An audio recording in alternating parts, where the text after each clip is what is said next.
উটনি দুধ দিতে শুরু করলো, মানে বরকত শুরু হয়ে গেল। জোরে বলেন সুবহানাল্লাহ। আল্লাহর রাসূল সাল্লাল্লাহু আলাইহি ওয়াসাল্লাম এত সুন্দর ছিলেন যে বিবি হালিমা বলতেছে, এত সুন্দর বাচ্চা আমরা পৃথিবীর বুকে আর কখনো দেখি নাই। এত সুন্দর বাচ্চা আমরা কখনো দেখি নাই। তখন মা আমিনা বলতেছে, শোনো, তুমি কি দেখবে পৃথিবীর মধ্যে? কেন, পুরা মক্কা শহরে আমি থাকি, এখানে বিভিন্ন এলাকা থেকে লোকজন আসে, আমার চোখে এর চেয়ে সুন্দর বাচ্চা আমি কোনোদিন দেখি না। আব্দুল মুত্তালিব বলতেছে, আমি দেশ বিদেশ বিভিন্ন জায়গায় সফর করি, শাম যাই, সিরিয়ায় যাই, কোথাও এত সুন্দর কোন অবয়বের চেহারা, এত সুন্দর মানুষ আমি পৃথিবীর বুকে দেখি নাই। জিবরাইল ফেরেশতা বলে, হ্যাঁ আব্দুল মুত্তালিব, শোনো শোনো, তুমি তো পৃথিবীর বুকে তুমি বিভিন্ন শাম ঘুরেছো, তুমি সিরিয়া ঘুরেছো, আমি হযরত নূহ আলাইহিস সালাতু ওয়াস সালাম থেকে নিয়ে আদম আলাইহিস সালাতু ওয়াস সালাম থেকে নিয়ে সমস্ত নবীদেরকে আমি দেখেছি। সারা পৃথিবীর মধ্যে যত সন্তান পৃথিবীর মধ্যে ভূমিষ্ঠ হয়েছে সবাইকে আমি দেখেছি। জিবরাইল ফেরেশতা বলতেছেন, এত সুন্দর চেহারার মানুষ আমি পৃথিবীর মধ্যে আর কোনোদিন দেখি নাই। আল্লাহ রাব্বুল আলামিন বলেন, হে জিবরাইল, তুমি দেখবে কিভাবে? আমি তো এত সুন্দর চেহারার মানুষ পৃথিবীর মধ্যে আর বানাই নাই। সূরা বলেন সুবহানাল্লাহ। হযরত ইউসুফ আলাইহিস সালাতু ওয়াস সালামকে আল্লাহ তাআলা অনেক সুন্দর করে বানাইছে। আল্লাহর রাসূলের একটা হাদিস আছে, যে হাদিসের মধ্যে আল্লাহর রাসূল কি বলেন, যে ইউসুফ আলাইহিস সালাতু ওয়াস সালামকে বানানোর ক্ষেত্রে আল্লাহ তাআলা পৃথিবীর অর্ধেক সুন্দর ওনার মধ্যে দেওয়া হয়েছে। সূরা বলেন সুবহানাল্লাহ। সুতরাং ইউসুফ আলাইহিস সালাতু ওয়াস সালাম এত সুন্দর ছিলেন যে যখন ওনাকে মিশরে আনা হলো, মিশরের সকলেই তার জন্য পাগল করা হয়ে গেল। জুলাইখা, তৎকালীন বাদশার স্ত্রী, তিনিও এই ইউসুফ আলাইহিস সালাতু ওয়াস সালামকে দেখে তার প্রেমে আসক্ত হয়ে গেল। এক পর্যায়ে তার এই আসক্ততা নিয়ে কোরআনে কারীমের মধ্যে আলোচনা আছে। সকলেই সমালোচনা করতেছে যে একজন বাদশার স্ত্রী হয়ে কেন এরকম একজন ব্যক্তি, যে কিনা কি গোলাম, আর এই গোলামের প্রেমে পড়ে গিয়েছে। তখন জুলাইখা সে তার বাসভবনে রাজকীয় ভাবে একটা চা চক্রের ব্যবস্থা করলেন। এই চা চক্রের ব্যবস্থার মধ্যে কি দেওয়া হয়? খানা দেওয়া হয় না, কিন্তু ফল ফ্রুট রাখা হয়। এই ফল কাটার জন্য প্রত্যেকের হাতে এক একটা চাকু দেওয়া হয়েছে। এবার সকলকেই ফল খাওয়ার জন্য বলা হলো। আর এই মুহূর্তে জুলেখা স্টেজের মধ্যে কাকে নিয়ে আসলো? ইউসুফ আলাইহিস সালাতু ওয়াস সালামকে। ইউসুফ আলাইহিস সালাতু ওয়াস সালামকে যখন মহিলারা দেখতে পেল, দেখার পর তারা আর তাদের হিতাহিত জ্ঞান হারিয়ে ফেলেছে। তারা আর ফল না কেটে প্রত্যেকেই কেউর আঙ্গুল কেটে ফেলেছে, কেউর হাত কেটে ফেলেছে, পুরা রক্তাক্ত হয়ে গেল পরিবেশ। এবার জুলাইখা বলল, দেখো, আমি পাগল না, তোমরা নিজেরাই পাগল। আমি তো কোনোদিন হাত কাটি নাই, আমি তো কোনো সময় আঙ্গুল কাটি নাই। তারা কি বলল? মা হাযা ইল্লা বাশারা, এটা তো মানুষ না, ফেরেশতা।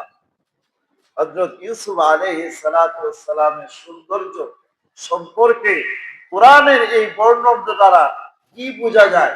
তিনি অত্যন্ত সুন্দর ছিলেন, তাই না?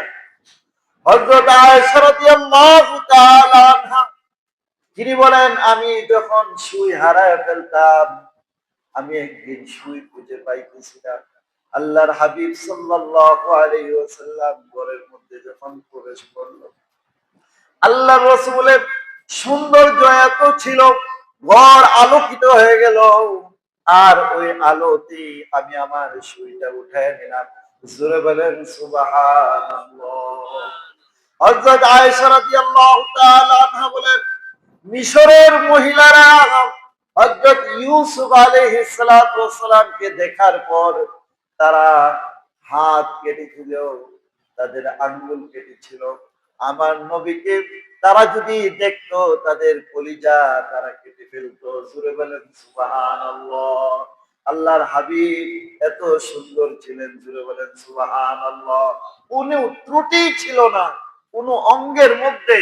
এরকম ভাবে আল্লাহ তৈরি করেছেন একটা আঙ্গুল, এই আঙ্গুলটা যদি কেউ দেখে বলবেন এর চেয়ে সুন্দর আঙ্গুল আর পৃথিবীর মধ্যে কারো হতে পারে না। এর চেয়ে সুন্দর নাক, এর চেয়ে সুন্দর নাক পৃথিবীর মধ্যে আর কারো হতে পারে না। এর চেয়ে সুন্দর হাত আর পৃথিবীর মধ্যে কারো হতে পারে না। এর চেয়ে সুন্দর চোখ আর কারো হতে পারে না। সুবহানাল্লাহ।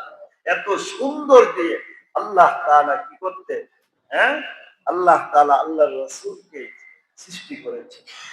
আল্লাহ নিজেই বলেন যে আল্লাহর রাসূল সাল্লাল্লাহু আলাইহি ওয়াসাল্লাম ওহী অবতীর্ণ হওয়ার জন্য অপেক্ষায় থাকতেন, চেহারা আকাশের দিকে তাকাইতেন। আর আল্লাহ বলেন আমি আল্লাহর রাসূলের চেহারা দেখে আমি মজা নিতাম, আমি আমার কাছে ভালো লাগতো, আমি আল্লাহর রাসূলের চেহারার দিকে তাকায় থাকতাম। ফাওয়াল্লি ওয়াজহাকা শাতরাল মাসজিদিল হারাম।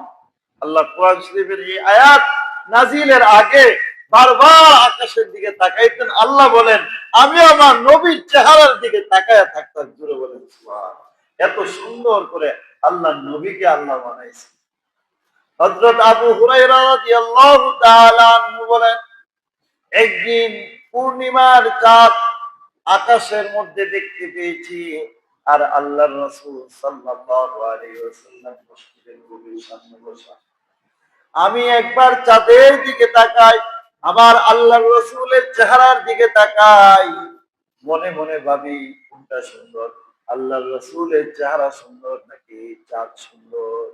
আমি দেখতে পাই গভীর ভাবে যে চাঁদের মধ্যে কিছু কালো দাগ দেখা যায়, কিন্তু রাসূলের চেহারার মধ্যে কোনো ধরনের কোনো দাগ নাই।